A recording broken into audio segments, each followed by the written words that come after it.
ਕੀ ਲੱਗਦਾ ਮੋਦੀ ਮੰਨੇਗਾ? ਮੰਨਣਾ ਪਊਗਾ ਜੀ। ਜੇ ਨਾ ਮੰਨਿਆ ਤੇ ਇੱਥੇ ਹੀ ਬੈਠੇ ਅਸੀਂ ਕਰਨਾ ਜੀ, ਇਹਦੇ ਜੋਗੇ ਆ ਜੀ। ਇੰਨੇ ਜੋਗੇ ਇੱਥੇ ਬੈਠੇ ਆ। ਬਣਾ ਕੇ ਜਾਵਾਂਗੇ ਜੀ। ਜੀ ਮੈਂ ਕਹਿਣਾ ਚਾਹੁੰਦਾ ਜੀ, ਉਹ ਮੋਦੀ ਅੱਜ ਜੋ ਕੁਝ ਬਣਿਆ ਉਹ ਜਨਤਾ ਕਰਕੇ ਬਣਿਆ ਹੈ, ਉਹਦੇ ਪੱਲੇ ਕੁਝ ਨਹੀਂ ਹੈਗਾ। ਜੇ ਅੱਜ ਅਸੀਂ ਖੜੇ ਆ, ਜਨਤਾ ਸਾਹਮਣੇ ਨੂੰ ਝੁਕਣਾ ਪਊਗਾ। ਵੈਸੇ ਵੀ ਨਵਾਂ ਸਾਲ ਆ ਗਿਆ ਤੇ ਇਸ ਵਾਰ ਪੰਜਾਬ ਨੇ ਤੈਅ ਕੀਤਾ ਦਿੱਲੀ ਦੀ ਹਿੱਕ ਤੇ ਜਾ ਕੇ ਨਵਾਂ ਸਾਲ ਮਨਾਉਣਾ ਆ। ਸਾਡੇ ਵਾਸਤੇ ਸਭਾ ਚੱਲ ਰਹੀ ਹੈ, ਫਤਿਹਗੜ੍ਹ ਸਾਹਿਬ ਹਾਜ਼ਰੀ ਭਰਨ ਵਾਸਤੇ ਅਸੀਂ ਜਾਂਦੇ ਆ, ਮੱਥਾ ਟੇਕ ਕੇ ਆਉਂਦੇ ਆ, ਸ਼ਹੀਦਾਂ ਨੂੰ ਪ੍ਰਣਾਮ ਕਰਕੇ ਆਉਂਦੇ ਆ। ਪਰ ਇਸ ਵਾਰ ਸਿੱਖ ਕੌਮ ਵਾਸਤੇ ਉਹ ਠੰਡਾ ਬੁਰਜ ਦਿੱਲੀ ਦੀਆਂ ਹਿੱਕਾਂ ਬਣੀਆਂ ਆ, ਦਿੱਲੀ ਦੇ ਆਹ ਜਿਹੜੇ ਬਾਰਡਰ ਨੇ ਉਹ ਬਣੇ ਹੋਏ ਨੇ। ਤੇ ਹਰ ਪੰਜਾਬੀ ਅਗਰ ਉੱਥੇ ਹਾਜ਼ਰੀ ਭਰਨ ਜਾ ਰਿਹਾ ਤਾਂ ਇੱਥੇ ਵੀ ਹਾਜ਼ਰੀਆਂ ਜ਼ਰੂਰ ਭਰੇਗਾ। ਇਹ ਮੋਦੀ ਜਿੰਨਾ ਚਿਰ ਮੰਨਦਾ ਨਹੀਂ, ਸਾਡਾ ਸਰੀਰ ਜੇ ਤਾਂ ਖਤਮ ਹੋ ਕੇ ਵਾਗਿਆ ਤਾਂ ਵਾਗਿਆ, ਨਹੀਂ ਅਸੀਂ ਇੱਥੇ ਹੀ ਰਹਾਂਗੇ। ਸਿੱਖ ਕੌਮ ਦੇ ਸੇਵਾਦਾਰ ਹੋ ਗਏ, ਸਿੱਖ ਕੌਮ ਹੋ ਗਈ ਉਹ ਤਾਂ ਚੜ੍ਹਦੀ ਕਲਾ 'ਚ, ਅਸੀਂ ਚੜ੍ਹਦੀ ਕਲਾ 'ਚ ਹੈ, ਰਹੂਗੀ ਚੜ੍ਹਦੀ ਕਲਾ 'ਚ। ਪਰ ਜਿਹੜਾ ਚੌਂਕੀਦਾਰ ਲਾਇਆ ਸੀ ਅਸੀਂ, ਉਹ ਤਾਂ ਹੁਣ ਚੋਰ ਨਿਕਲ ਗਿਆ। ਜੇ ਚੋਰ ਨਾ ਮੰਨਿਆ ਫੇਰ ਚੋਰ ਨਾ ਮੰਨਿਆ ਫਿਰ ਸ਼ਹੀਦੀਆਂ ਪਾ ਜਾਾਂਗੇ, ਚੀਜ਼ਾਂ ਨਾ ਦੇ ਦਿਆਂਗੇ। ਜਿਉਂਦੇ ਤਾਂ ਜਾਂਦੇ ਨਹੀਂ, ਚਾਹੇ 2 ਸਾਲ ਲੱਗਣ, ਸਾਲ ਲੱਗੇ। ਜੇ ਆ ਬਾਪੂ ਝੁਕਾ ਕੇ ਜਾਵਾਂਗੇ, ਸ਼ਹੀਦੀਆਂ ਪਾ ਕੇ ਨਹੀਂ ਜਾਵਾਂਗੇ। ਸਾਡੇ ਬਜ਼ੁਰਗਾਂ ਨੇ ਬੜੀਆਂ ਸ਼ਹੀਦੀਆਂ ਸ਼ਹਾਦਤਾਂ ਦੇਤੀਆਂ ਆ।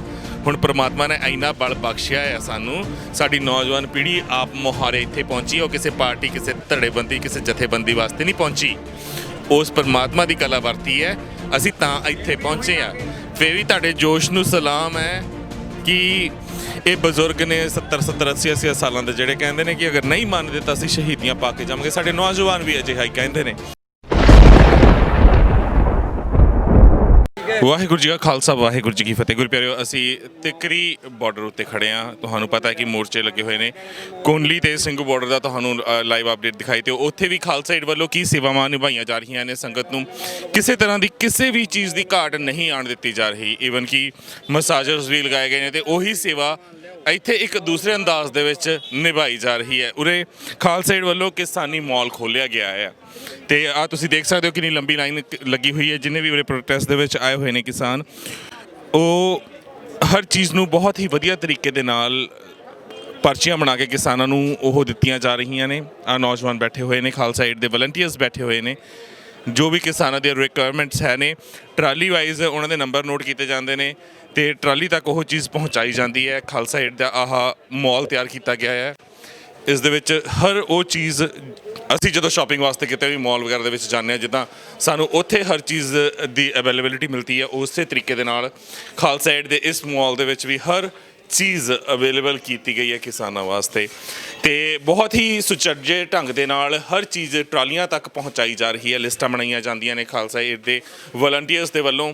ਜੋ ਵੀ ਰਿਕੁਆਇਰਮੈਂਟ ਹੈ, ਅੰਡਰ ਗਾਰਮੈਂਟਸ ਦੀ ਹੋਵੇ, ਸੌਕਸ ਦੀ ਹੋਵੇ, ਬਾਡੀ ਵਾਰਮਰਸ ਦੀ ਹੋਵੇ, ਉਹ ਹਰ ਚੀਜ਼ ਪਹੁੰਚਾਈ ਜਾਂਦੀ ਹੈ। ਟੋਕਨਸ ਦਿੱਤੇ ਜਾਂਦੇ ਨੇ, ਟੋਕਨਸ ਦੇ ਹਿਸਾਬ ਦੇ ਨਾਲ ਟਰਾਲੀਆਂ ਤੱਕ ਉਹ ਚੀਜ਼ਾਂ ਪਹੁੰਚਾਈਆਂ ਜਾਂਦੀਆਂ ਨੇ। ਤੁਸੀਂ ਦੇਖ ਸਕਦੇ ਹੋ ਕਿ ਬਾਡੀ ਵਾਰਮਰਸ ਤੋਂ ਲੈ ਕੇ ਲੋਈਆਂ ਤੱਕ, ਸ਼ੂਜ਼ ਤੱਕ ਪਏ ਹੋਏ ਨੇ।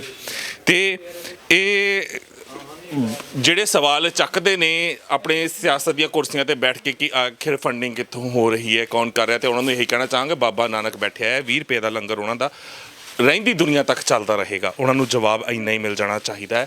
ਇਹ ਹਰ ਚੀਜ਼ ਸੰਗਤ ਵਾਸਤੇ ਪਹੁੰਚੀ ਹੋਈ ਹੈ ਬਾਬੇ ਨਾਨਕ ਦੇ ਲੰਗਰ ਦੀ। ਤੇ ਬਾਬਾ ਨਾਨਕ ਦਾ ਲੰਗਰ ਨਾ ਕਦੇ ਮੁੱਕਿਆ ਸੀ ਤੇ ਨਾ ਕਦੇ ਮੁੱਕਣਾ। ਤੁਸੀਂ ਹਰ ਪਾਸੇ ਨਜ਼ਰ ਮਾਰ ਕੇ ਦੇਖ ਸਕਦੇ ਹੋ, ਖਾਲਸਾ ਏਡ ਦੇ ਵਲੰਟੀਅਰਸ ਲੱਗੇ ਹੋਏ ਨੇ। ਇਹ ਪੂਰਾ ਉਹਨਾਂ ਦਾ ਸਟੋਰ ਹੈ। ਸਾਰੇ ਪਾਸਿਓਂ ਮੈਂ ਕੈਮਰਾਮੈਨ ਨੂੰ ਕਹਾਂਗਾ ਦਿਖਾਣ, ਜੂਸ ਤੋਂ ਲੈ ਕੇ ਇੱਕ ਚੀਜ਼, ਹਰ ਚੀਜ਼ ਦੀ ਅਵੇਲੇਬਿਲਿਟੀ ਇੱਥੇ ਕੀਤੀ ਗਈ ਹੈ। ਇਹ ਵੀ ਸਟੋਰੀ ਹੈ ਇਹਨਾਂ ਦਾ। ਤੋ ਕਮ ਟੂ ਦਿਸ ਵੇ। ਸੋ ਅਸੀਂ ਕਹਿਣ ਨੂੰ ਤਾਂ ਅਗਰ ਘਰਾਂ ਦੇ ਵਿੱਚ ਬੈਠੇ ਆ, ਅਜੇ ਵੀ ਸੋਚਦੇ ਆ ਕਿ ਜਾਈਏ ਮੋਰਚੇ ਤੇ ਨਾ ਜਾਈਏ, ਹਾਜ਼ਰੀ ਭਰੀਏ ਨਾ ਭਰੀਏ, ਤਾਂ ਫਿਰ ਮੈਂ ਇੱਕੋ ਹੀ ਗੱਲ ਕਹਾਂਗਾ, ਇਹ ਇਤਿਹਾਸ ਲਿਖਿਆ ਜਾ ਰਿਹਾ ਹੈ। ਤੇ ਅਗਰ ਇਸ ਇਤਿਹਾਸ ਦੇ ਵਿੱਚ ਤੁਸੀਂ ਆਪਣਾ ਨਾਮ ਦਰਜ ਨਹੀਂ ਕਰਵਾਇਆ ਤੇ ਕਿਤੇ ਨਾ ਕਿਤੇ ਤੁਸੀਂ ਬਹੁਤ ਵੱਡੀ ਗਲਤੀ ਕਰ ਰਹੇ ਹੋ, ਬਹੁਤ ਵੱਡੀ ਖਤਾ ਕਰ ਰਹੇ ਹੋ। ਤੇ ਇਹ ਖਤਾ ਤੁਹਾਡੇ ਆਉਣ ਵਾਲੇ ਬੱਚਿਆਂ ਨੇ ਤੁਹਾਨੂੰ ਇਸ ਖਤਾ ਵਾਸਤੇ ਬਖਸ਼ਣਾ ਨਹੀਂ। ਇਸ ਲਈ ਤੁਹਾਡਾ ਫਰਜ਼ ਬਣਦਾ ਹੈ ਕਿ ਤੁਸੀਂ ਜ਼ਰੂਰ ਇਹਨਾਂ ਮੋਰਚਿਆਂ ਦੇ ਵਿੱਚ ਸ਼ਿਰਕਤ ਕਰੋ। ਜੋ ਵੀ ਤੁਹਾਡੇ ਨੇੜੇ ਦਿੱਲੀ ਦੀ ਹਿੱਕ ਤੇ ਮੋਰਚਾ ਜਿਹੜਾ ਵੀ ਲੱਗਿਆ ਹੈ, ਉਹ ਉੱਥੇ ਜ਼ਰੂਰ ਪਹੁੰਚੋ। ਮੈਂ ਦਿਖਾਉਣਾ ਚਾਹਾਂਗਾ ਕਿ ਕੈਮਰਾਮੈਨ ਨੂੰ ਕਹਾਂਗਾ, ਦੇਖੋ ਟਰਾਲੀਆਂ ਉੱਤੇ ਵਿਛਾਉਣ ਵਾਸਤੇ ਤਰਪਾਲਾਂ, ਸੋਪ, ਗਰਮ ਸੌਕਸ, ਬੱਚਿਆਂ ਦੀਆਂ ਸੌਕਸ, ਹਰ ਚੀਜ਼। ਮਤਲਬ ਦਿਨਾਂ ਦੇ ਵਿੱਚ ਇਹ ਇੱਕ ਚੱਲਦਾ ਫਿਰਦਾ ਕਹਿੰਦਾ ਕਿ ਪ੍ਰੋਪਰ ਮਾਲ ਜਿਹੜਾ ਆ ਸ਼ਾਪਿੰਗ ਮਾਲ ਜਿਹੜਾ ਉਹ ਤਿਆਰ ਕਰ ਦਿੱਤਾ and it's free of cost. ਇਹ ਬਾਬੇ ਨਾਨਕ ਦਾ ਮਾਲ ਹੈ। ਭਾਈ ਰਵੀ ਸਿੰਘ ਖਾਲਸਾ ਦੁਨੀਆ ਜਾਣਦੀ ਹੈ ਕਿ ਦੁਨੀਆ ਦੇ ਕਿਸੇ ਵੀ ਕੋਨੇ 'ਚ ਕੋਈ ਵੀ ਕੁਦਰਤੀ ਆਪਦਾ ਆਣ ਪਵੇ, ਸਭ ਤੋਂ ਪਹਿਲਾਂ ਉੱਥੇ ਮਦਦ ਇਹਨਾਂ ਵੱਲੋਂ ਮੁਹੱਈਆ ਕਰਵਾਈ ਜਾਂਦੀ ਹੈ। ਅਤੁੱਟ ਲੰਗਰ ਦਹਾਕਿਆਂ ਤੋਂ ਲਗਾਤਾਰ ਵਰਤਾਏ ਜਾ ਰਹੇ ਨੇ ਤੇ ਉਹੀ ਇਹ ਸਥਾਨ ਦੇ ਉੱਤੇ ਵੀ ਕੋਨਲੀ ਮੋਰਚੇ ਦਾ ਸਿੰਘੂ ਬਾਰਡਰ ਦਾ ਤੁਹਾਨੂੰ ਅਪਡੇਟ ਦਿੱਤੀ ਤੇ ਇੱਥੇ ਜੋ ਹਾਲਾਤ ਨੇ ਉਹ ਤੁਹਾਡੇ ਸਾਹਮਣੇ ਨੇ ਕਿ ਆਹ ਪਾਣੀ ਗਰਮ ਕਰਨ ਵਾਸਤੇ ਜੋ ਕਿਸਾਨਾਂ ਨੂੰ ਜਿਹਨਾਂ ਨੂੰ ਵੀ ਜ਼ਰੂਰਤ ਹੈ ਸਿਰਫ ਉਹਨਾਂ ਨੇ ਬੁੱਕ ਕਰਨਾ ਤੇ ਇਹ ਚੀਜ਼ਾਂ ਕਿਸਾਨਾਂ ਦੀ ਟਰਾਲੀ ਤੱਕ ਆਪ ਪਹੁੰਚਦੀਆਂ ਹੋ ਜਾਣੀਆਂ ਨੇ। ਤੇ ਮੈਂ ਕੈਮਰਾਮੈਨ ਨੂੰ ਕਹਾਂਗਾ ਇਧਰਲੇ ਪਾਸੇ ਚੱਲਦੇ। ਇਧਰਲੇ ਪਾਸੇ ਆਈ ਥਿੰਕ ਮਸਾਜਰਸ ਲਗਾਏ ਹੋਏ ਨੇ ਜੋ ਥੱਕ ਜਾਂਦੇ ਨੇ ਖੜ ਖੜ ਕੇ, ਜੋ ਟਾਇਰਡ ਹੋ ਗਏ ਆ ਖੜ ਖੜ ਕੇ, ਉਹ ਆਪਣੀ ਥਕਾਨ ਉਤਾਰਨ ਵਾਸਤੇ ਕਿਤੇ ਨਾ ਕਿਤੇ ਇਸ ਜਗ੍ਹਾ ਤੇ ਆਇਆ। ਪਾਣੀ ਦੀਆਂ ਦੇਖੋ ਬੋਟਲਸ ਤੇ ਉਹਨਾਂ ਵਾਸਤੇ ਇਹ ਮਸਾਜਰ ਰੂਮ ਬਣਾਇਆ ਹੋਇਆ ਆ। ਤੇ ਮੈਂ ਕਹਾਂਗਾ ਕਿ ਇੱਧਰ ਵੀ ਦਿਖਾਓ ਕਿਉਂਕਿ ਬਜ਼ੁਰਗ ਸਾਡੇ ਜਿਹੜੇ ਸਾਰੇ ਸਾਰੇ ਦਿਨ ਖੜੀ ਲੱਤੇ ਰਹਿੰਦੇ ਨੇ, ਜਿਨ੍ਹਾਂ ਨੂੰ ਗੋਡਿਆਂ ਦੇ ਵਿੱਚ ਦਰਦ ਹੈ ਜਾਂ ਕੋਈ ਪ੍ਰੋਬਲਮ ਹੈ, ਉਹਨਾਂ ਨੂੰ ਤੇਲ ਲਾ ਕੇ ਵਲੰਟੀਅਰਸ ਵੱਲੋਂ ਮਾਲਿਸ਼ਾਂ ਵੀ ਕੀਤੀਆਂ ਜਾਂਦੀਆਂ ਨੇ। ਧਿਆਨ ਰੱਖਿਆ ਜਾਂਦਾ ਹੈ ਖਾਲਸਾ ਏਡ ਵੱਲੋਂ, ਹਰ ਚੀਜ਼ ਦਾ ਧਿਆਨ ਰੱਖਿਆ ਜਾ ਰਿਹਾ ਹੈ ਕਿ ਕਿਸੇ ਵੀ ਤਰੀਕੇ ਜੋ ਵੀ ਕਿਸਾਨ ਇੱਥੇ ਪਹੁੰਚੇ ਨੇ, ਬਜ਼ੁਰਗ ਪਹੁੰਚੇ ਨੇ, ਉਹਨਾਂ ਨੂੰ ਕਿਸੇ ਤਰ੍ਹਾਂ ਦੀ ਕੋਈ ਵੀ ਕਮੀ ਨਾ ਹੋਵੇ, ਕਿਸੇ ਤਰ੍ਹਾਂ ਦੀ ਕੋਈ ਘਾਟ ਨਾ ਹੋਵੇ। ਹਰ ਤਰ੍ਹਾਂ ਦੀ ਮਦਦ ਖਾਲਸਾ ਏਡ ਵੱਲੋਂ ਮੁਹੱਈਆ ਕਰਵਾਈ ਜਾ ਰਹੀ ਹੈ। ਤੇ ਤੁਸੀਂ ਸੰਗਤਾਂ ਦਾ ਹਜ਼ੂਮ ਦੇਖ ਸਕਦੇ ਹੋ। ਇਹਨਾਂ ਸੰਗਤਾਂ ਨੂੰ ਦੇਖ ਕੇ ਤੁਹਾਨੂੰ ਲੱਗਦਾ ਵੀ ਇਹਨਾਂ ਵਿੱਚੋਂ ਕਿਸੇ ਦਾ ਦਿਲ ਚਿੱਤ ਕਰਦਾ ਹੋਊਗਾ ਵਾਪਸ ਜਾਣ ਦਾ ਇੱਥੋਂ। ਇੱਕ ਦੋ ਬੈਠੇ ਨੇ, ਉਹਨਾਂ ਨਾਲ ਗੱਲ ਕਰਦੇ ਹਾਂ। ਵਾਹਿਗੁਰੂ ਜੀ ਕਾ ਖਾਲਸਾ, ਵਾਹਿਗੁਰੂ ਜੀ ਕੀ ਫਤਿਹ। ਕਿੱਦਾਂ ਲੱਗ ਰਿਹਾ ਹੈ ਮੋਰਚੇ ਦੇ ਵਿੱਚ ਆ ਕੇ? ਠੀਕ, ਬਹੁਤ ਵਧੀਆ ਲੱਗਦਾ ਜੀ। ਕੀ ਲੱਗਦਾ ਹੈ ਮੋਦੀ ਮੰਨੇਗਾ? ਮੰਨਣਾ ਪਊਗਾ ਜੀ। ਜੇ ਨਾ ਮੰਨਿਆ ਤੇ ਇੱਥੇ ਹੀ ਬੈਠੇ ਅਸੀਂ ਕਰਨਾ ਜੀ, ਇਹਦੇ ਜੋਗੇ ਆ ਜੀ। ਇੰਨੇ ਜੋਗੇ ਇੱਥੇ ਬੈਠੇ ਆ, ਬੈਠੇ ਜੀ, ਬਣਾ ਕੇ ਜਾਵਾਂਗੇ ਜੀ। ਠੀਕ ਹੈ ਜੀ। ਤੁਸੀਂ ਕੀ ਕਹਿਣਾ? ਹਾਂਜੀ, ਮੈਂ ਕਹਿਣਾ ਚਾਹੁੰਦਾ ਜੀ ਉਹ ਮੋਦੀ ਅੱਜ ਜੋ ਕੁਝ ਬਣਿਆ ਉਹ ਜਨਤਾ ਕਰਕੇ ਬਣਿਆ ਹੈ, ਉਹਦੇ ਪੱਲੇ ਕੁਝ ਨਹੀਂ ਹੈਗਾ। ਜੇ ਅੱਜ ਅਸੀਂ ਖੜੇ ਹਾਂ ਜਨਤਾ ਸਾਹਮਣੇ ਨੂੰ ਝੁਕਣਾ ਪਊਗਾ। ਬਿਲਕੁਲ ਬਿਲਕੁਲ, ਮੋਦੀ ਜੋ ਕੁਝ ਬਣਿਆ ਜਨਤਾ ਕਰਕੇ ਬਣਿਆ ਆ। ਤੇ ਅਗਰ ਨਹੀਂ ਮੰਨਿਆ ਤਾਂ ਫਿਰ ਆਪ ਤੁਸੀਂ ਸੋਚ ਲਿਓ ਵੀ ਉਹ ਅਸੀਂ ਅੱਗੇ ਨੂੰ ਜੇ ਆਹ ਕਿਸਾਨ ਜਥੇਬੰਦੀਆਂ ਜਿੰਨੀਆਂ ਹੁਣ ਮੋਰਚੇ ਲਾ ਕੇ ਦਿੱਲੀ ਦੀ ਹਿੱਕ 'ਤੇ ਥਾਂ ਥਾਂ 'ਤੇ ਬੈਠੀਆਂ ਨੇ, ਜੇ ਇਹਨਾਂ ਨੇ ਕਿਤੇ ਚਾਲੇ ਅੱਗੇ ਨੂੰ ਪਾ ਲਏ ਦਿੱਲੀ ਵੱਲ ਨੂੰ ਸੰਸਦ ਘੇਰਨ ਵਾਸਤੇ ਤਾਂ ਤੁਹਾਡਾ ਸਾਹ ਜਮਾ ਰੁਕ ਜਾਣਾ ਹੈ। ਵੈਸੇ ਵੀ ਨਵਾਂ ਸਾਲ ਆ ਗਿਆ ਤੇ ਇਸ ਵਾਰ ਪੰਜਾਬ ਨੇ ਤੈਅ ਕੀਤਾ ਦਿੱਲੀ ਦੀ ਹਿੱਕ 'ਤੇ ਜਾ ਕੇ ਨਵਾਂ ਸਾਲ ਮਨਾਉਣਾ ਆ। ਸਾਡੇ ਵਾਸਤੇ ਸਭਾ ਚੱਲ ਰਹੀ ਹੈ, ਫਤਿਹਗੜ੍ਹ ਸਾਹਿਬ ਹਾਜ਼ਰੀ ਭਰਨ ਵਾਸਤੇ ਅਸੀਂ ਜਾਂਦੇ ਹਾਂ, ਮੱਥਾ ਟੇਕ ਕੇ ਆਉਂਦੇ ਹਾਂ, ਸ਼ਹੀਦਾਂ ਨੂੰ ਪ੍ਰਣਾਮ ਕਰਕੇ ਆਉਂਦੇ ਹਾਂ। ਪਰ ਇਸ ਵਾਰ ਸਿੱਖ ਕੌਮ ਵਾਸਤੇ ਉਹ ਠੰਡਾ ਬੁਰਜ ਦਿੱਲੀ ਦੀਆਂ ਹਿੱਕਾਂ ਬਣੀਆਂ ਆ, ਦਿੱਲੀ ਦੇ ਆਹ ਜਿਹੜੇ ਬਾਰਡਰ ਨੇ ਉਹ ਬਣੇ ਹੋਏ ਨੇ। ਤੇ ਹਰ ਪੰਜਾਬੀ ਅਗਰ ਉੱਥੇ ਹਾਜ਼ਰੀ ਭਰਨ ਜਾ ਰਿਹਾ ਤਾਂ ਇੱਥੇ ਵੀ ਹਾਜ਼ਰੀਆਂ ਜ਼ਰੂਰ ਭਰੇਗਾ। ਇਸ ਵਾਰ ਹੁਣ ਤੁਹਾਡੀ ਹਾਜ਼ਰੀ ਤਾਂ ਹੀ ਉਸ ਦਰ ਤੇ ਕਬੂਲ ਹੋਣੀ ਹੈ ਜੇਕਰ ਤੁਸੀਂ ਇਹਨਾਂ ਮੋਰਚਿਆਂ ਦੇ ਵਿੱਚ ਹਾਜ਼ਰੀ ਭਰੋਗੇ। ਤੇ ਆਓ ਚੱਲਦੇ ਅੱਗੇ, ਸੰਗਤ ਨਾਲ ਵੀ ਥੋੜੀ ਗੱਲ ਕਰਕੇ ਦੇਖਾਂਗੇ ਕੀ ਕਹਿੰਦੀਆਂ ਨੇ ਸੰਗਤਾਂ। ਬਾਪੂ ਜੀ ਬੈਠੇ ਨੇ, ਬਾਪੂ ਜੀ ਤੋਂ ਪੁੱਛਦੇ ਆ ਕੀ ਕਹਿੰਦੇ ਨੇ। ਕੀ ਕਰ ਰਹੇ ਹੋ ਬਾਪੂ ਜੀ, ਕਿੱਥੋਂ ਆਏ ਹੋ? ਅਸੀਂ ਤਾਂ ਜੋਗੇ ਤੋਂ ਆਏ ਹਾਂ ਜੀ, ਮਾਨਸਾ ਆਪਣਾ ਜ਼ਿਲ੍ਹਾ। ਕੀ ਲੱਤਾਂ ਦਰਦ ਹੋ ਰਹੀਆਂ ਸੀਗੀਆਂ, ਰਿਲੈਕਸੇਸ਼ਨ ਮਿਲ ਰਹੀ ਹੈ?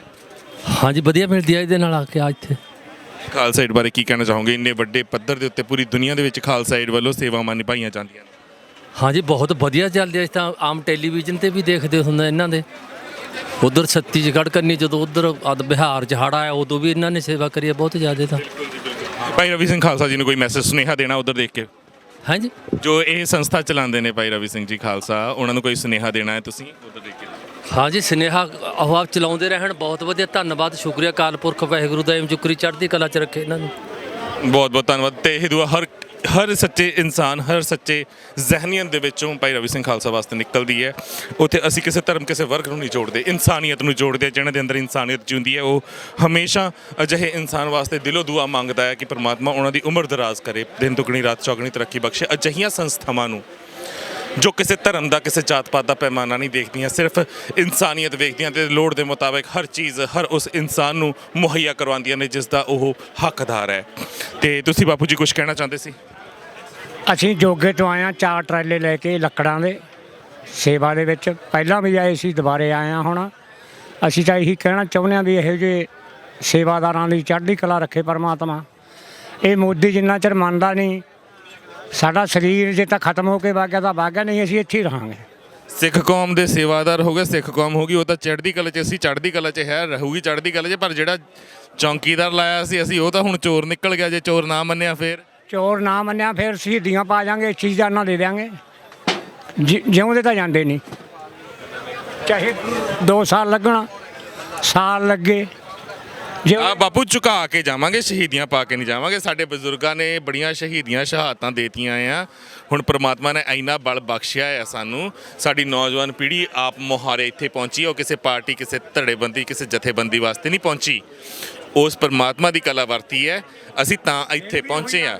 ਫਿਰ ਵੀ ਤੁਹਾਡੇ ਜੋਸ਼ ਨੂੰ ਸਲਾਮ ਹੈ ਕਿ ਇਹ ਬਜ਼ੁਰਗ ਨੇ 70 80 ਸਾਲਾਂ ਦੇ, ਜਿਹੜੇ ਕਹਿੰਦੇ ਨੇ ਕਿ ਅਗਰ ਨਹੀਂ ਮੰਨਦੇ ਤਾਂ ਅਸੀਂ ਸ਼ਹੀਦੀਆਂ ਪਾ ਕੇ ਜਾਵਾਂਗੇ। ਸਾਡੇ ਨੌਜਵਾਨ ਵੀ ਅਜਿਹਾ ਹੀ ਕਹਿੰਦੇ ਨੇ, ਪਰ ਕਦੋਂ ਤੱਕ ਅਸੀਂ ਇਹਨਾਂ ਦੇ ਸਾਮ-ਤਾਮ ਦੰਡ ਭੇਤ ਜਿਹੜੇ ਹੈਗੇ ਨੇ ਉਹ ਨਹੀਂ ਸਮਝ ਪਾਵਾਂਗੇ। ਅੱਜ ਸਮਾਂ ਹੈ ਕਿ ਅਸੀਂ ਇਹਨਾਂ ਨੂੰ ਭੇਦ ਕੇ ਅੱਗੇ ਵਧੀਏ ਇੱਕ ਕਦਮ ਹੋਰ।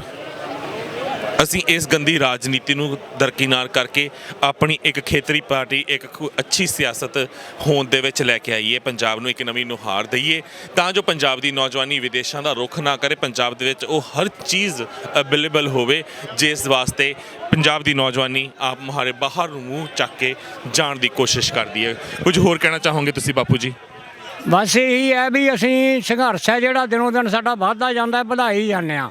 ਸਾਡੀ ਨੌਜਵਾਨੀ, ਪਹਿਲਾਂ ਸਾਨੂੰ ਡਰ ਸੀਗਾ, ਹੁਣ ਸਾਡਾ ਡਰ ਚੁੱਕਿਆ ਗਿਆ। ਸਾਡੀ ਨੌਜਵਾਨੀ ਚੱਲ ਪਈ, ਬਾਰ-ਬਾਰ ਤੁਰੀ ਆਉਂਦੀ ਆ ਬਦਲਵੀਂ, ਰੋਜ਼ ਹੀ ਰੋਜ਼। ਪਰਸੋਂ ਅਸੀਂ ਆਏ ਸੀ 32 ਬੰਦੇ, ਅਤੇ ਕੱਲ੍ਹ ਆਇਆ ਸਾਡੇ ਪਿੰਡੋਂ ਜੋਗੇ ਤੋਂ 50 ਬੰਦੇ ਬੱਸ ਲੈ ਕੇ, ਅਤੇ ਹੁਣ ਪਹਿਲਾਂ ਆਏ ਸੀ 12 13। ਵੀ ਸਾਡੀ ਗਿਣਤੀ ਦਿਨੋਂ ਦਿਨ ਵਧੀ ਜਾਂਦੀ ਹੈ। ਦੁਨੀਆ ਜਾਗਰੂਕ ਹੋ ਗਈ ਇਹਨਾਂ ਦੇ ਕਾਨੂੰਨਾਂ ਵਾਸਤੇ, ਪਤਾ ਲੱਗ ਗਿਆ ਨੌਜਵਾਨੀ ਨੂੰ, ਛੋਟੇ ਛੋਟੇ ਬੱਚਿਆਂ ਨੂੰ ਵੀ ਪਤਾ ਲੱਗ ਚੁੱਕਿਆ ਵੀ ਜੇ ਅੱਜ ਗੁਲਾਮ ਹੋ ਗਏ ਤਾਂ ਅਸੀਂ ਖਤਮ ਹੋ ਜਾਵਾਂਗੇ, ਗੁਲਾਮ ਹੋ ਜਾਵਾਂਗੇ। ਪਹਿਲਾਂ ਜਿਵੇਂ ਗੋਰਿਆਂ ਦੇ ਗੁਲਾਮ ਸੀਗੇ, ਜੇ ਅੱਜ ਸਾਡੀ ਜਿੱਤ ਹੁੰਦੀ ਹੈ, ਪਰ ਜਾਵਾਂਗੇ ਤਾਂ ਜਿੱਤ ਕੇ ਹੀ, ਅਤੇ ਫਿਰ ਸਾਡੀਆਂ ਆਉਣ ਵਾਲੀਆਂ ਨਸਲਾਂ, ਪੀੜ੍ਹੀਆਂ ਸਾਨੂੰ ਯਾਦ ਕਰਿਆ ਕਰਨਗੀਆਂ ਵੀ ਠੀਕ ਆ, ਸਾਡੇ ਪਿਓ ਦਾਦੇ, ਚਾਚੇ ਤਾਏ ਹੈਗੇ ਸੀਗੇ। ਅਸੀਂ ਇਹ ਗੱਲ ਨੂੰ ਲੈ ਕੇ ਤੁਰੇ ਹਾਂ, ਇਹੀ ਗੱਲ ਅਸੀਂ ਚਾਹੁੰਦੇ ਹਾਂ ਵੀ ਗੁਲਾਮੀ ਨਾਲੋਂ ਮਰਨਾ ਹੀ ਚੰਗਾ, ਸੰਘਰਸ਼ ਲੜਨਾ ਹੀ ਚੰਗਾ। ਵੀ ਅਸੀਂ ਲੜਾਂਗੇ, ਮਰਦੇ ਦਮ ਤੱਕ ਲੜਾਂਗੇ। ਨਾ ਬਾਬੂ, ਦਿਲ ਹੌਲਾ ਨਹੀਂ ਕਰਨਾ, ਤੁਹਾਨੂੰ ਦੇਖ ਕੇ ਹੌਸਲਾ ਨੌਜਵਾਨਾਂ ਦਾ ਆਉਣਾ ਹੈ। ਜੇ ਤੁਸੀਂ ਅੱਖਾਂ ਭਰੋਗੇ ਨਾ ਇਹਦਾ ਗਰਮੀ ਆਉਂਦੀ ਹੈ, ਹੌਲਾ ਕਰੋਗੇ, ਅੱਖਾਂ ਨਹੀਂ ਨਾ, ਅੱਖਾਂ ਨਹੀਂ। ਫਿਰ ਜੋਸ਼ ਦੇ ਵਿੱਚ ਮੋਦੀ ਨੂੰ ਨਾ ਸੁਨੇਹਾ ਦੇ ਦਿਓ। ਕੀ ਦੇਣਾ ਹੈ? ਘੈਂਟ ਜਿਹਾ ਪੰਜਾਬੀਆਂ ਵਾਲਾ ਸੁਨੇਹਾ ਨਾ, ਇੱਕ ਠੋਕਮਾ ਜਿਹਾ ਦੇ ਦਿਓ ਉਹਨੂੰ, ਜਿਹੜਾ ਦੇਣਾ ਹੈ ਲਾਸਟ। ਮੋਦੀ ਨੂੰ ਸੁਨੇਹਾ ਤਾਂ ਇਹੀ ਹੈ ਵੀ ਅਸੀਂ ਲੰਡਨ ਤੱਕ ਪਹੁੰਚੇ ਹੋਏ ਹਾਂ, ਪੰਜਾਬ ਦੇ ਲੋਕ, ਵੀ ਮੋਦੀਆ ਚੁੱਪ ਕਰਕੇ ਵਾਪਸ ਲੈ ਲੈ ਇਹਨਾਂ ਕਾਨੂੰਨਾਂ ਨੂੰ, ਨਹੀਂ ਤੇਰੇ ਨੇੜੇ ਵੀ ਸਾਡੇ ਨੌਜਵਾਨ ਲੱਗੇ ਹੀ ਖੜੇ ਨੇ, ਅਤੇ ਅਸੀਂ ਸੰਘਰਸ਼ ਲੜਾਂਗੇ ਪਿਆਰ ਪ੍ਰੇਮ ਦੇ ਨਾਲ, ਨਾ ਕੋਈ ਵਧੀਕੀ ਕਰੀਏ, ਨਾ ਕੋਈ ਹਰਕਤ ਕਰੀਏ, ਪਿਆਰ ਦੇ ਨਾਲ ਸੰਘਰਸ਼ ਸਾਡਾ ਚੱਲੂਗਾ ਜਦੋਂ ਤੱਕ ਨਹੀਂ ਮੰਨੂਗਾ। ਮਨਾ ਕੇ ਜਾਵਾਂਗੇ, ਅੱਜ ਮੰਨ ਜੇ ਕੱਲ੍ਹ ਮੰਨ ਜੇ, ਦੀ ਮਰਜ਼ੀ ਹੈ। ਧੌਣ ਤਾਂ ਹੱਥ 'ਚ ਹੈਗੀ ਆ ਮੋਦੀ ਦੀ, ਉਨੀ ਦੇਰ ਤੱਕ ਮਣ ਕੇ ਮਰੋੜੀ ਜਾਵਾਂਗੇ ਜਦੋਂ ਤੱਕ ਮੰਨਦਾ ਨਹੀਂ। ਮੋਟੀ ਗੱਲ ਇਹ ਹੈ ਕਿਉਂਕਿ ਅਸੀਂ ਹਮੇਸ਼ਾ ਸਰਬੱਤ ਦੇ ਭਲੇ ਦੀ ਅਰਦਾਸ ਕੀਤੀ ਹੈ, ਹਮੇਸ਼ਾ ਸਰਬੱਤ ਦਾ ਭਲਾ ਮੰਗਿਆ ਹੈ, ਅਤੇ ਸਰਬੱਤ ਦੇ ਭਲੇ ਵਾਸਤੇ ਹੀ ਅਸੀਂ ਆਪ ਮੁਹਾਰੇ ਸਾਹਮਣੇ ਆ ਕੇ ਸ਼ਹਾਦਤਾਂ ਦੇ ਜਾਮ ਪੀਤੇ ਨੇ। ਇਸ ਲਈ ਮੈਂ ਇਹੀ ਗੱਲ ਕਹਾਂਗਾ ਕਿ ਮੋਦੀ ਸਰਕਾਰ ਦਾ ਇਹ ਫਰਜ਼ ਬਣਦਾ ਹੈ ਕਿ ਜਿਹੜੀ ਆਵਾਮ ਆਈ ਹੋਈ ਹੈ, ਸੰਗਤ ਆਈ ਹੋਈ ਹੈ, ਇਹਨਾਂ ਦੀ ਗੱਲ ਇੱਕ ਵਾਰ ਸਮਝੀ ਜਾਵੇ, ਸੁਣੀ ਜਾਵੇ। ਬਿੱਲ ਰੱਦ ਕਰਨ ਨੂੰ ਲੈ ਕੇ ਮੋਦੀ ਸਰਕਾਰ ਅੜੀ ਹੋਈ ਆਪਣੇ ਰਵੱਈਏ 'ਤੇ ਕਿ ਅਸੀਂ ਸਭ ਕੁਝ ਰੱਦ ਕਰ ਦਿੰਦੇ ਹਾਂ, ਖਾਲੀ ਲਿਫਾਫਾ ਸਾਡੇ ਹੱਥ 'ਚ ਰਹਿਣ ਦਿਓ, ਉਹਨੂੰ ਫਾੜ ਕੇ ਨਾ ਸੁੱਟੋ। ਅਸੀਂ ਉਹ ਵੀ ਨਹੀਂ ਛੱਡਣਾ। ਕੱਲ੍ਹ ਨੂੰ ਫਿਰ ਚਿੱਟੇ ਕਾਗਜ਼ ਉੱਤੇ ਤੁਸੀਂ ਕੀ ਲਿਖ ਕੇ ਸਾਡੇ ਮੱਥੇ ਮਾਰ ਦੇਣਾ, ਸਾਨੂੰ ਨਹੀਂ ਪਤਾ। ਇਸ ਲਈ ਹੁਣ ਕਿਸਾਨ ਜਥੇਬੰਦੀਆਂ ਚਾਹੁੰਦੀਆਂ ਨੇ ਕਿ ਇਹ ਬਿੱਲ ਪੂਰੀ ਤਰ੍ਹਾਂ ਨਾਲ ਰੱਦ ਹੋਣ। ਸਾਨੂੰ ਯੈਸ ਜਾਂ ਨੋ ਦੇ ਵਿੱਚ ਜਵਾਬ ਚਾਹੀਦਾ, ਕਿਉਂਕਿ ਇਹਨਾਂ ਹੀ ਸਰਕਾਰਾਂ ਨੇ ਪਹਿਲਾਂ ਬਹੁਤ ਸਾਰੀਆਂ ਚੀਜ਼ਾਂ ਸਾਡੇ ਉੱਤੇ ਥੋਪੀਆਂ, ਸਾਡੀ ਕਮਰ ਤੋੜੀ, ਅਤੇ ਹੁਣ ਗੱਲ ਜਦ ਸਾਡੀ ਹੋਂਦ ਉੱਤੇ, ਸਾਡੀ ਜ਼ਮੀਨ 'ਤੇ ਆ ਗਈ ਹੈ ਤਾਂ ਉਹ ਸਾਨੂੰ ਕਦੇ ਵੀ ਬਰਦਾਸ਼ਤ ਨਹੀਂ ਹੋਵੇਗੀ। ਤੁਸੀਂ ਕੁਝ ਕਹਿਣਾ ਚਾਹੁੰਦੇ ਹੋ? ਹਾਂਜੀ, ਬਹੁਤ ਬਹੁਤ ਧੰਨਵਾਦ ਜੀ ਤੁਹਾਡੀ ਮੀਡੀਆ ਦਾ, ਜੋ ਕਿਸਾਨਾਂ ਦੀ ਸੇਵਾ ਕਰ ਰਹੇ ਹੋ। ਜੋ ਕਿਸਾਨੀ ਸੰਘਰਸ਼ ਸਾਨੂੰ 6 ਮਹੀਨੇ ਹੋ ਗਏ ਪੈਟਰੋਲ ਪੰਪਾਂ ਤੇ ਟੂਲ ਪਲਾਜ਼ਿਆਂ ਦੇ ਪੰਜਾਬ ਦੇ ਵਿੱਚ, ਹੁਣ ਅਸੀਂ ਮੋਦੀ ਦੀ ਸੰਘੀ ਦੇ ਹੱਥ ਪਾਇਆ ਹੋਇਆ। ਪਰ ਅਸੀਂ ਫਤਿਹਗੜ੍ਹ ਸਾਹਿਬ ਬਾਬਾ ਜੋਰਾਵਰ ਸਿੰਘ, ਬਾਬਾ ਫਤਿਹ ਸਿੰਘ, ਧੰਨ ਮਾਤਾ ਗੁਜਰ ਕੌਰ ਜੀ, ਉਹਨਾਂ ਦੇ ਸ਼ਹੀਦੀ ਜੋੜ ਮੇਲੇ ਵੀ ਚੱਲ ਰਹੇ ਨੇ, ਉੱਥੇ ਅਸੀਂ ਸੇਵਾ ਕਰਦੇ ਹੁੰਦੇ ਸੀ। ਜੋ ਇਸ ਜ਼ਾਲਮ ਸਰਕਾਰ ਨੇ ਸਾਨੂੰ ਇਹ ਸੜਕਾਂ ਤੇ ਲਿਆ ਕੇ ਸੇਵਾ ਜੋ ਇੱਥੇ ਕਰ ਰਹੇ ਆ, ਬਹੁਤ ਬਹੁਤ ਧੰਨਵਾਦ। ਰਾਜਨੀਤਿਕ ਨਹੀਂ, ਸੇਵਾ ਜੋ ਬਾਬਿਆਂ ਦੀ ਕਰਦੇ ਸੀ ਉੱਥੇ ਫਤਿਹਗੜ੍ਹ ਸਾਹਿਬ ਦੇ ਦਿਹਾੜੇ ਚੱਲ ਰਹੇ ਨੇ, ਉਹ ਹੁਣ ਇੱਥੇ ਜੋ ਆਪਣੇ ਸੇਵਾ ਕਰ ਰਹੀਆਂ ਨੇ ਸੰਗਤਾਂ, ਤੇ ਉਰੇ ਕਿਸਾਨ ਆਏ ਵੇ ਨੇ। ਬਹੁਤ ਬਹੁਤ ਧੰਨਵਾਦ। ਮੋਦੀ ਦੀ ਸੰਗੀ ਨੂੰ ਹੱਥ ਪਾਇਆ, ਸੰਗੀ ਘੁੱਟ ਕੇ ਹਟਾਂਗੇ। ਦੇਸ਼ ਵਿਦੇਸ਼ਾਂ 'ਚ ਸਾਡੇ ਵੀ ਬੱਚੇ ਨੇ, ਦੁੰਨੇ ਬੱਚੇ ਮੇਰੇ ਬਾਹਰੇ ਨੇ, ਸਾਨੂੰ 1 ਮਹੀਨਾ ਹੋ ਗਿਆ ਇੱਥੇ ਆਇਆ ਨੂੰ, ਤੇ ਪੂਰਾ ਸਾਡਾ ਜ਼ੋਰ ਸ਼ੋਰ ਨਾਲ ਉਹ ਚੱਲ ਰਿਹਾ ਹੈ। ਕੋਈ ਸਾਡਾ ਉਸ ਵਾਲਾ ਨਹੀਂ। ਬਹੁਤ ਬਹੁਤ ਧੰਨਵਾਦ ਤੁਹਾਡੀ ਮੀਡੀਆ ਰਾਹੀਂ ਜੋ ਸੰਗਤਾਂ ਨੂੰ ਪਹੁੰਚ ਰਿਹਾ ਹੈ, ਗਾਹਾਂ ਜਾਗਰਤ ਹੋ ਰਹੀ ਹੈ। 26 ਤਰੀਕ ਨੂੰ ਟਰਾਲੀਆਂ ਪੰਜਾਬ ਦੇ ਵਿੱਚੋਂ ਫੇਰ ਭਾਰਤੀ ਕਿਸਾਨ ਯੂਨੀਅਨ ਸਾਰੀਆਂ ਇਹ ਗਰਾਹਾਂ ਦੀਆਂ ਸਾਰੀਆਂ ਜਥੇਬੰਦੀਆਂ ਦੀਆਂ ਰਲ ਮਿਲ ਕੇ ਤਾਲਮੇਲ ਨਾਲ ਚੱਲ ਰਹੀਆਂ ਨੇ। ਟਰਾਲੀਆਂ ਆ ਰਹੀਆਂ ਨੇ, ਹੋਰ ਇੱਕ ਪਿੰਡ 'ਚੋਂ 2-2 4-4 ਟਰਾਲੀਆਂ ਪਹੁੰਚ ਰਹੀਆਂ ਨੇ ਜੀ। ਨਵੇਂ ਸਾਲ ਤੱਕ ਹੋਰ ਭੀੜ ਹੋ ਜਾਣੀ ਹੈ ਇੱਥੇ, ਪੂਰਾ ਮਤਲਬ ਸਾਹ ਨਹੀਂ ਦਿੱਲੀ ਨੂੰ ਲੈਣ ਦੇਣਾ ਜਦੋਂ ਤੱਕ ਇਹ ਝੁਕਦੇ ਨਹੀਂ। ਤੇ ਫਿਰ ਇਹੀ ਬੇਨਤੀ ਹੈ ਅੰਤ ਦੇ ਵਿੱਚ ਵੀ ਜੋ ਕਿਸਾਨ ਜਥੇਬੰਦੀਆਂ ਨੇ ਬੇਨਤੀ ਕੀਤੀ ਉਹਨਾਂ ਵੱਲ ਧਿਆਨ ਦੇਣਾ ਬਣਦਾ ਹੈ। ਤੇ ਅਸੀਂ ਖਾਲਸਾ ਏਡ ਦੇ ਉਸ ਜਗ੍ਹਾ ਦੇ ਉੱਤੇ ਹਾਂ ਜਿਸ ਨੂੰ ਇਹਨਾਂ ਨੇ ਖਾਲਸਾ ਏਡ ਦਾ ਕਿਸਾਨੀ ਮਾਲ ਕਿਹਾ ਹੈ। ਤੇ ਇਸ ਕਿਸਾਨੀ ਮਾਲ ਦੇ ਵਿੱਚ ਤੁਸੀਂ ਦੇਖ ਸਕਦੇ ਹੋ ਕਿਸੇ ਚੀਜ਼ ਦੀ ਘਾਟ ਨਹੀਂ। ਇਹ ਬਾਬੇ ਨਾਨਕ ਦਾ ਉਹ 20 ਰੁਪਏ ਦਾ ਸ਼ੁਰੂ ਕੀਤਾ ਟੁੱਟ ਲੰਗਰ ਹੈ ਜਿਹੜਾ ਅੱਜ ਤੱਕ ਵਰਤਾਇਆ ਜਾ ਰਿਹਾ ਹੈ, ਤੇ ਹਰ ਚੀਜ਼ ਇੱਥੇ ਪੁਖਤਾ ਹੈ। ਖਾਲਸਾ ਏਡ ਦੇ ਸਿੰਘ ਜਿਹੜੇ ਵਲੰਟੀਅਰਸ ਨੇ ਉਹ ਵੀ ਬੈਠੇ ਹੋਏ ਨੇ, ਇੱਕ ਮਾਤਾ ਜੀ ਵੀ ਬੈਠੇ ਹੋਏ ਨੇ। ਮਾਤਾ ਜੀ ਨਾਲ ਗੱਲ ਕਰਦੇ ਹਾਂ। ਵਾਹਿਗੁਰੂ ਜੀ ਕਾ ਖਾਲਸਾ, ਵਾਹਿਗੁਰੂ ਜੀ ਕੀ ਫਤਿਹ। ਮਾਤਾ ਜੀ ਕਿੱਥੋਂ ਆਏ ਆ? ਆਪਾਂ ਰਾਜਸਥਾਨ ਚ। ਰਾਜਸਥਾਨ ਤੋਂ ਆਏ ਹੋ, ਤੇ ਮੋਰਚੇ ਦੇ ਵਿੱਚ ਹਾਜ਼ਰੀ ਭਰਨ ਵਾਸਤੇ ਆਏ ਹੋ? ਹਾਂਜੀ ਹਾਂਜੀ ਹਾਂਜੀ। ਉਮਰ ਕਿੰਨੀ ਹੈ ਮਾਤਾ ਜੀ ਆਪਣੀ? 64 ਸਾਲ ਦੀ ਹੈ। 64 ਸਾਲ ਦੀ। 64 ਸਾਲ ਦੀ ਉਮਰ ਹੈ। ਤੇ ਫਿਰ ਮੋਰਚੇ ਦੇ ਵਿੱਚ ਕੀ ਮਤਲਬ ਕਿਉਂ ਲੱਗਿਆ ਤੁਹਾਨੂੰ ਕਿ ਇਸ ਮੋਰਚੇ ਦੇ ਵਿੱਚ ਹਾਜ਼ਰੀ ਭਰਨੀ ਚਾਹੀਦੀ ਹੈ? ਬਸ ਜਦੋਂ ਆਪ ਦਾ ਮਨ ਹੀ ਇਹੋ ਜਿਹਾ ਹੋ ਗਿਆ ਨਾ ਵੀ ਹੁਣ ਜ਼ਰੂਰੀ ਹੈ ਇਹਨਾਂ ਕੰਮਾਂ 'ਚ ਜਦੋਂ ਆਪਦੇ ਭੈਣ ਭਰਾ ਸਾਰੇ ਇਕਜੁੱਟ ਹੋ ਕੇ ਚੱਲਣਾ ਹੀ ਚਾਹੁੰਦੇ, ਚੱਲੋ ਫਿਰ। ਬਿਲਕੁਲ, ਕਿਉਂਕਿ ਇਹਨਾਂ ਦਿਨਾਂ ਦੇ ਵਿੱਚ ਅਸੀਂ ਫਤਿਹਗੜ੍ਹ ਸਾਹਿਬ ਛੋਟੇ ਸਾਹਿਬਜ਼ਾਦਿਆਂ ਦੀ ਸ਼ਹਾਦਤ ਨੂੰ ਯਾਦ ਕਰਦੇ ਹੋਏ, ਮਾਤਾ ਗੁਜਰ ਕੌਰ ਨੂੰ ਯਾਦ ਕਰਦੇ ਹੋਏ ਉੱਥੇ ਨਤਮਸਤਕ ਹੋਣ ਵਾਸਤੇ ਜਾਂਦੇ ਸੀ, ਤੇ ਅੱਜ ਉਹਨਾਂ ਦੇ ਹੀ ਵਾਰਸ ਆ ਕੇ ਦਿੱਲੀ ਦੀ ਹਿੱਕ ਤੇ ਬੈਠੇ ਹੋਏ ਨੇ। ਮਾਤਾ ਜੀ ਦੱਸ ਰਹੇ ਨੇ ਕਿ ਜਿੱਥੇ ਸਾਡੇ ਸਾਰੇ ਭੈਣ ਭਰਾ ਜਾ ਕੇ ਪ੍ਰੋਟੈਸਟ ਕਰ ਰਹੇ ਨੇ, ਆਪਣਾ ਵਿਰੋਧ, ਆਪਣੀਆਂ ਰੋਸ਼ ਦਰਜ ਕਰਵਾ ਰਹੇ ਨੇ, ਤਾਂ ਮੇਰਾ ਦਿਲ ਕਿੱਦਾਂ ਲੱਗਦਾ। ਮਾਤਾ ਜੀ ਰਾਜਸਥਾਨ ਤੋਂ ਆਏ ਨੇ। ਕਿੱਦਾਂ ਆਏ ਹੋ ਮਾਤਾ ਜੀ? ਇਕੱਲੇ ਆਏ ਹੋ, ਕਿਸੇ ਬੱਚੇ ਨਾਲ ਨੇ? ਕੌਣ ਹੈ? ਸਾਡੇ ਆਪ ਮੇਰੀ ਨਨਾਣ ਆਈ ਹੈ, ਅਤੇ ਸਾਰੇ ਬੱਚਿਆਂ ਨੇ ਮੈਨੂੰ ਭੇਜਿਆ ਵੀ ਤੁਸੀਂ ਚੱਲੋ ਫਿਰ ਅਸੀਂ ਆਵਾਂਗੇ ਜੀ। ਹਾਂਜੀ, ਬੱਚਿਆਂ ਨੇ ਭੇਜਿਆ ਤੁਸੀਂ ਚੱਲੋ ਤੇ ਫਿਰ ਅਸੀਂ ਆਵਾਂਗੇ। ਤੇ ਮੈਂ ਇਹੀ ਕਹਾਂਗਾ ਕਿ ਅਗਰ ਤੁਸੀਂ ਘਰਾਂ ਦੇ ਵਿੱਚ ਬੈਠ ਕੇ ਅਜੇ ਵੀ ਸੋਚਦੇ ਹੋ ਕਿ ਅਸੀਂ ਮੋਰਚਿਆਂ ਦੇ ਵਿੱਚ ਹਾਜ਼ਰੀ ਭਰੀਏ ਜਾਂ ਨਾ ਭਰੀਏ, ਤਾਂ ਸੋਚੋ ਨਾ, ਚਾਲੇ ਪਾਓ, ਕਿਉਂਕਿ ਇਹ ਇਤਿਹਾਸ ਲਿਖਿਆ ਜਾ ਰਿਹਾ ਹੈ। ਤੇ ਇਸ ਇਤਿਹਾਸ ਦੇ ਵਿੱਚ ਅਗਰ ਤੁਸੀਂ ਆਪਣੇ ਪਰਿਵਾਰ ਦਾ ਨਾਮ ਦਰਜ ਨਹੀਂ ਕਰਵਾਇਆ ਤਾਂ ਕਿਤੇ ਨਾ ਕਿਤੇ ਤੁਸੀਂ ਬਹੁਤ ਵੱਡੀ ਖਤਾ ਖਾਓਗੇ। ਇੰਨੀਆਂ ਕੀ ਬੇਨਤੀਆਂ ਪ੍ਰਵਾਨ ਕਰਨਾ। ਕੋਈ ਹੋਰ ਸੁਨੇਹਾ ਦੇਣਾ ਚਾਹੁੰਦੇ ਹੋ ਮਾਤਾ ਜੀ ਦੇਸ਼ ਵਿਦੇਸ਼ ਦੀ ਸੰਗਤ ਨੂੰ? ਬਸ ਜੀ, ਮਹਾਰਾਜ ਸਾਡੀਆਂ ਹਾਜ਼ਰੀਆਂ ਲਾਵੇ, ਸੱਚੇ ਪਾਤਸ਼ਾਹ ਦੀ ਯਾਦ ਬਣੀ ਰਵੇ। ਉਸੇ ਦੇ ਬੱਚੇ ਆ ਅਸੀਂ, ਉਸੇ ਦੀ ਯਾਦਗਾਰੀ ਕਰਨੀ ਚਾਹੁੰਦੇ ਹਾਂ ਵੀ ਸਾਡੀ ਫਤਿਹ ਹੋਵੇ। ਸਾਡੇ ਪੰਥ ਦੀ ਬਿਲਕੁਲ ਫਤਿਹ ਹੋਣੀ ਚਾਹੀਦੀ। ਕਿਸਾਨਾਂ ਦੀ ਵੀ ਮੋਰਚਾ ਸਾਡਾ ਫਤਿਹ ਹੋਣਾ ਚਾਹੀਦਾ। ਬਿਲਕੁਲ ਮਾਤਾ ਜੀ, ਫਤਿਹ ਕਰ ਚੁੱਕੇ ਹਾਂ ਮੋਰਚਾ ਤਾਂ ਅਸੀਂ ਆਲਰੇਡੀ ਫਤਿਹ ਕਰ ਚੁੱਕੇ ਹਾਂ। ਹੁਣ ਇਹ ਦੇਖਣੀ ਹੈ ਕਿ ਇਸ ਫਤਿਹ ਕੀਤੇ ਹੋਏ ਮੋਰਚੇ ਦੇ ਵਿੱਚੋਂ ਹੋਰ ਸਾਡੀਆਂ ਕੀ ਪ੍ਰਾਪਤੀਆਂ ਨੇ। ਠੀਕ ਹੈ ਜੀ, ਬਹੁਤ ਬਹੁਤ ਧੰਨਵਾਦ ਸਾਡੇ ਨਾਲ ਗੱਲ ਕਰਨ ਵਾਸਤੇ। ਅੰਤ ਦੇ ਵਿੱਚ ਮੈਂ ਇਹੀ ਕਹਾਂਗਾ, ਜੋ ਬੇਨਤੀਆਂ ਪਹਿਲਾਂ ਕੀਤੀਆਂ ਨੇ ਕਿ ਤੁਸੀਂ ਵੱਧ ਚੜ੍ਹ ਕੇ ਪਹੁੰਚੋ। ਸੰਪਰਕ ਨੰਬਰ ਕਈ ਸੰਸਥਾਵਾਂ ਦੇ ਤੁਹਾਡੇ ਕੋਲ ਹੋਣਗੇ ਜਿਹੜੀਆਂ ਇਸ ਸਥਾਨ ਦੇ ਉੱਤੇ ਅਲੱਗ-ਅਲੱਗ ਥਾਵਾਂ ਦੇ ਉੱਤੇ ਮੋਰਚਿਆਂ ਦੇ ਵਿੱਚ ਹਾਜ਼ਰੀਆਂ ਜਿਹਨਾਂ ਨੇ ਭਰੀਆਂ ਨੇ, ਜਿਹਨਾਂ ਨੇ ਸੇਵਾਵਾਂ ਨਿਭਾ ਰਹੇ ਨੇ, ਜਿਹੜੇ ਬਾਦਸਤੂਰ ਲੰਗਰ ਚਲਾ ਰਹੇ ਨੇ, ਉਹਨਾਂ ਨੂੰ ਕਿਸੇ ਚੀਜ਼ ਦੀ ਘਾਟ ਨਾ ਹੋਵੇ, ਕਮੀ ਨਾ ਹੋਵੇ। ਵੈਸੇ ਤਾਂ ਖਾਲਸਾ ਏਡ ਵੱਲੋਂ ਹਰ ਚੀਜ਼ ਅਵੇਲੇਬਲ ਕਰਵਾਈ ਜਾ ਰਹੀ ਹੈ। ਟਰਾਲੀਆਂ ਦੇ ਵਿੱਚ ਜਾ ਕੇ ਲਿਸਟਾਂ ਬਣਾਈਆਂ ਜਾ ਰਹੀਆਂ ਨੇ ਕਿ ਕਿਸ ਤਰੀਕੇ ਦੇ ਨਾਲ ਕਿ ਕਿਹੜੀ ਟਰਾਲੀ ਦੇ ਵਿੱਚ ਕਿਸ ਕਿਸ ਚੀਜ਼ ਦੀ ਕਮੀ ਹੈ, ਤੇ ਉਹ ਚੀਜ਼ਾਂ ਲਿਸਟਾਂ ਵਾਈਜ਼ ਪਹੁੰਚਦੀਆਂ ਇਸ ਮਾਲ ਤੋਂ ਕੀਤੀਆਂ ਜਾ ਰਹੀਆਂ ਨੇ। ਆ ਜਿਹੜੀ ਲੰਬੀ ਲਾਈਨ ਤੁਸੀਂ ਦੇਖੀ ਸੀ, ਉਹ ਲਾਈਨ ਉਸ ਵਾਸਤੇ ਹੀ ਲੱਗੀ ਹੈ। ਲਿਸਟਾਂ ਬਣਾਈਆਂ ਜਾ ਰਹੀਆਂ ਨੇ, ਨਾਮ ਲਿਖਵਾਏ ਜਾ ਰਹੇ ਨੇ, ਟਰਾਲੀਆਂ ਦੇ ਨੰਬਰ ਲਿਖਵਾਏ ਜਾ ਰਹੇ ਨੇ, ਤੇ ਸਮਾਨ ਲਿਖਵਾਇਆ ਜਾ ਰਿਹਾ ਹੈ ਕਿ ਕਿਸ ਕਿਸ ਚੀਜ਼ ਦੀ ਲੋੜ ਹੈ, ਤੇ ਉਸ ਹਿਸਾਬ ਦੇ ਨਾਲ ਉਹ ਸਮਾਨ ਫਿਰ ਟਰਾਲੀਆਂ ਤੱਕ ਪਹੁੰਚਦਾ ਕੀਤਾ ਜਾਵੇਗਾ। ਤੇ ਅੰਤ ਦੇ ਵਿੱਚ ਇਹੀ ਕਹਾਂਗਾ, ਵੱਧ ਚੜ੍ਹ ਕੇ ਨਾ ਮੋਰਚਿਆਂ ਦੇ ਵਿੱਚ ਪਹੁੰਚੋ। ਨਵੇਂ ਸਾਲ ਨੂੰ ਅਗਰ ਤੁਸੀਂ ਇਸ ਵਾਰ ਯਾਦਗਾਰ ਬਣਾਉਣਾ ਹੈ ਤਾਂ ਫਿਰ ਇਹ ਯਾਦਗਾਰ ਤਾਂ ਹੀ ਬਣ ਸਕਦਾ ਜੇਕਰ ਦਿੱਲੀ ਦੀ ਹਿੱਕ ਦੇ ਉੱਤੇ ਆ ਕੇ ਤੁਸੀਂ ਇਸ ਮੋਰਚੇ ਦੇ ਵਿੱਚ ਹਾਜ਼ਰੀ ਭਰੋਗੇ। ਚਾਹੇ ਹਿੰਦੂ ਹੋ, ਮੁਸਲਮਾਨ ਹੋ, ਸਿੱਖ ਹੋ, ਈਸਾਈ ਹੋ, ਬੋਧੀ ਹੋ, ਚੈਨੀ ਹੋ, ਧਰਮ ਨੂੰ ਇੱਕ ਪਾਸੇ ਰੱਖ ਕੇ ਇਨਸਾਨੀਅਤ ਜਿਉਂਦੀ ਰੱਖਿਓ। ਇਹ ਸੋਚਿਓ ਕਿ ਅੰਨ ਜਿਹੜਾ ਤੁਹਾਡੇ ਘਰ ਦੇ ਵਿੱਚ ਆਉਂਦਾ ਹੈ, ਜਿਸ ਦੀ ਤੁਸੀਂ ਰੋਟੀ ਖਾਂਦੇ ਹੋ, ਕੀ ਉਹ ਖਰੀਦਣ ਲੱਗਿਆ ਤੁਸੀਂ ਕਦੀ ਦੁਕਾਨਦਾਰ ਤੋਂ ਪੁੱਛਿਆ ਹੈ ਕਿ ਇਹ ਕਿਸ ਕਿਸਾਨ ਨੇ ਵੇਚਿਆ ਜਾਂ ਉਸ ਦਾ ਮਜ਼ਹਬ ਕੀ ਸੀ? ਉਸ ਚੀਜ਼ ਨੂੰ ਜ਼ਿਹਨ ਦੇ ਵਿੱਚ ਜ਼ਰੂਰ ਰੱਖਿਓ, ਇਨਸਾਨੀਅਤ ਆਪਣੀ ਜਿਉਂਦੀ ਰੱਖਿਓ। ਜੇ ਲੱਗੇ ਕਿ ਹਾਂ ਇਨਸਾਨੀਅਤ ਤੁਹਾਡੀ ਜਿਉਂਦੀ ਹੈ ਤਾਂ ਕੋਈ ਇਨਸਾਨ ਅਜਿਹਾ ਵਾਂਝਾ ਨਹੀਂ ਰਹੂਗਾ ਪੂਰੇ ਪੰਜਾਬ ਦੇ ਵਿੱਚ ਜਿਹੜਾ ਇਸ ਮੋਰਚੇ ਦੇ ਵਿੱਚ ਹਾਜ਼ਰੀ ਨਾ ਭਰੂਗਾ। ਦਿੱਲੀ ਦੀ ਇੱਕ ਤੇ ਜਿੱਥੇ ਵੀ ਮੋਰਚੇ ਲੱਗੇ ਨੇ ਵੱਧ ਤੋਂ ਵੱਧ ਪਹੁੰਚੋ, ਹਾਜ਼ਰੀਆਂ ਜ਼ਰੂਰ ਭਰੋ। ਇੰਨੀਆਂ ਕੀ ਬੇਨਤੀਆਂ ਪ੍ਰਵਾਨ ਕਰਨਾ, ਇਜਾਜ਼ਤ ਦਿਓ, ਬੁਲਾਓ ਫਤਿਹ। ਵਾਹਿਗੁਰੂ ਜੀ ਕਾ ਖਾਲਸਾ, ਵਾਹਿਗੁਰੂ ਜੀ ਕੀ ਫਤਿਹ।